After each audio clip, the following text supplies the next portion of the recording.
pinakita pong pera kanina, ang Bureau of Treasury din po ba ang magde-determine kung ang lahat ng pinakita or sinabit na pera ay totoo at hindi peking pera? Ang may kakayanan kasi niya ng bangko.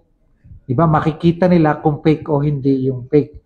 Pag na-cash count na counterfeit, na-validate na ng bangko, bibigyan nila ng report ang Bureau of Treasury. Pag sinabi lang Bureau of Treasury, ang nabilang namin na totoong pera ay 110 million, mag-i-issue na ng official receipt ang Bureau of Treasury. So bali sir, as of the moment, hindi pa natin sure kung totoong pera talaga yung mga itinurn over sa atin. Anong tingin nyo ba? Sa tingin ko, parang totoong-totoo. Diba? Pero siyempre, proseso lang.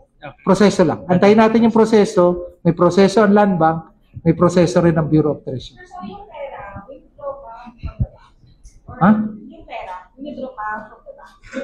Hindi namin alam. Hindi namin alam.